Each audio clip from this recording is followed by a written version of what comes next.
সম্মানিত কলিজার মানুষগুলো, আল্লাহ রাব্বুল আলামিন কালামে পাকের ভিতরে বললেন, ফাওয়াইলুল লিল মুসাল্লিন আল্লাযীনা হুম আন সালাতিহিম সাহুন আল্লাযীনা হুম ইরাউন ওয়া ইয়ামনাউনাল মাউন। চিৎকার দিয়ে বলেন আল্লাহু আকবার।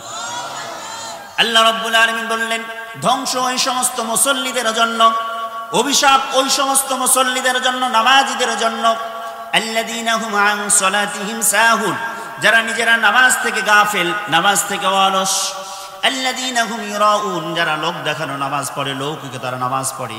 এখন বলেন, এত হাজার হাজার কোয়ালিটির মানুষ, হাজার হাজার কোয়ালিটির লোক দেখানো নামাজি বান্দারা, কিন্তু নামাজ পড়ার পরেও তারা যাবে কোথায়? জাহান্নাম। কোথায় যাবে? আবার আল্লাহ রাব্বুল আলামিন বলেছেন, একমাত্র ইবাদত, কিয়ামতের দিন সর্বপ্রথম যে হিসাব নেওয়া হবে তার নাম হচ্ছে নামাজ। আউয়ালু মা ইউহাসাবু বিহিল আবদু ইয়াওমাল কিয়ামাতি বিহিস সালাহ।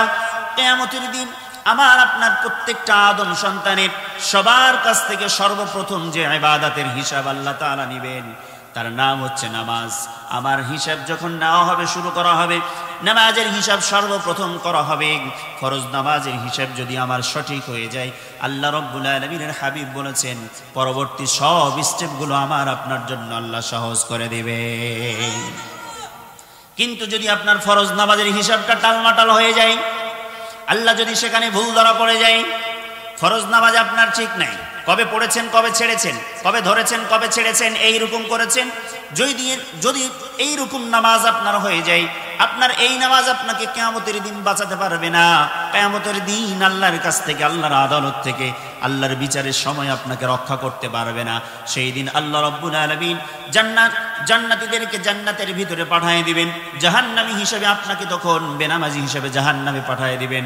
আপনার এই বেনামাজি থাকার কারণে জাহান্নামে যখন আপনি যাবেন, জান্নাতীরা জাহান্নামীদেরকে প্রশ্ন করবেন, ও ভাই, আপনার এই পাড়ার ভিতরে ঝাউল, এই পাড়ার ভিতরে একই জায়গায় আমরা চা খেতাম, একই হোটেলে বসে আড্ডা পিটেছি, একই দল করেছি, জামাতে ইসলাম করেছি, আওয়ামী লীগ করেছি, জাতীয় পার্টি করেছি, যাই আপনি করেন না কেন, আবু সাইদ হুজুর মাহফিল করেছে, আমরা একই মঞ্চের নিচে বসে বসে মাহফিল শুনেছি। ও ভাই, আজকে আমরা জান্নাতি, তোমরা কোন কারণে জাহান্নামে এসেছো?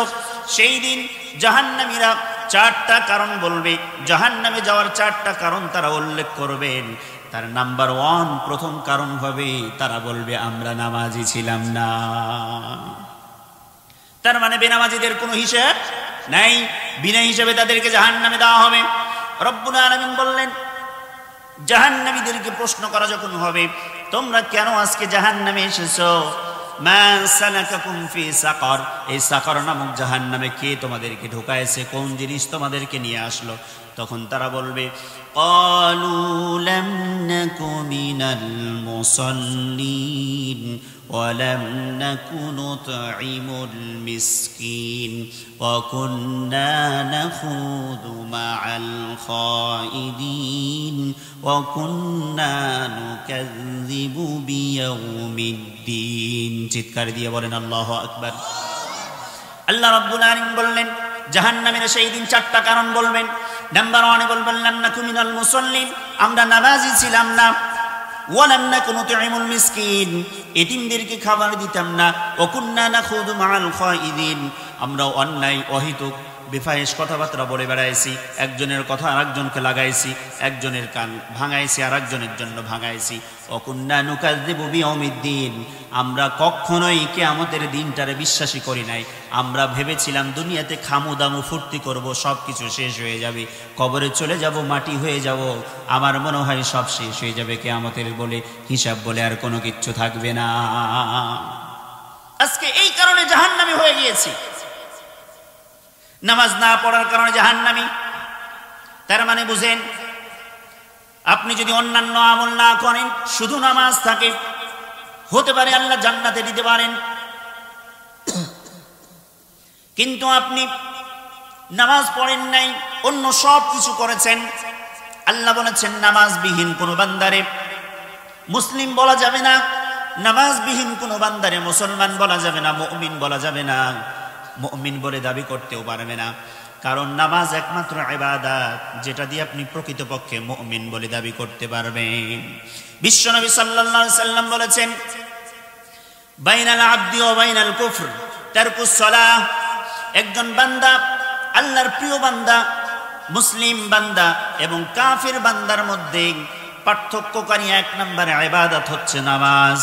যারা নামাজ পড়লো, যেই ব্যক্তি নামাজ পড়লো সে মুসলিম, যে নামাজ ছেড়ে দিল সে কাফির।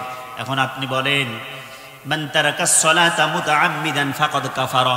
নবীজি বলেছেন যে এই ব্যক্তি ইচ্ছাকৃতভাবে নামাজ ছেড়ে দিল সেই ব্যক্তি কুফরি করলো, কাফের হয়ে গেল। নামাজ যদি ছেড়ে দেওয়ার কারণে কাফের হয়ে যান, নামাজ ছাড়া আপনি কাফের, তার মানে কাফেরদের জন্য আল্লাহ চিরস্থায়ীভাবে জান্নাতটাকে হারাম করে দিয়েছে। নামাজ ছাড়া কিচ্ছু কবুল হবে না।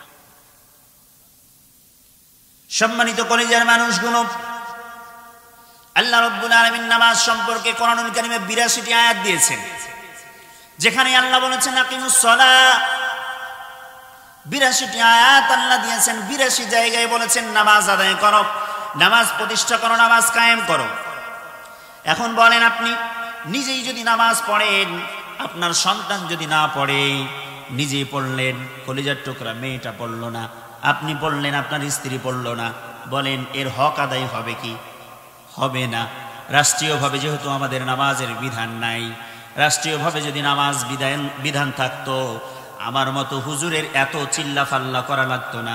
শুধু সংসদ ভবন থেকে প্রধানমন্ত্রী ঘোষণা করে দিত, যারা ৫ ওয়াক্ত নামাজ পড়বে তারা আমার রাষ্ট্রে থাকতে পারবে, খেতে পারবে, চলাফেরা করতে পারবে স্বাধীনতার সাথে। আর যারা ৫ ওয়াক্ত নামাজ আদায় করবে না, আমার এই রাষ্ট্রে থাকার মতন কোনো যোগ্যতা নাই, জেলখানার ভিতরে তাদেরকে রাখা হবে। বলেন আজকে ঘোষণা করলে কালকে থেকে আর কোনো বেনামাজি খুঁজে পাওয়া যাবে কিনা? পাওয়া যাবে না।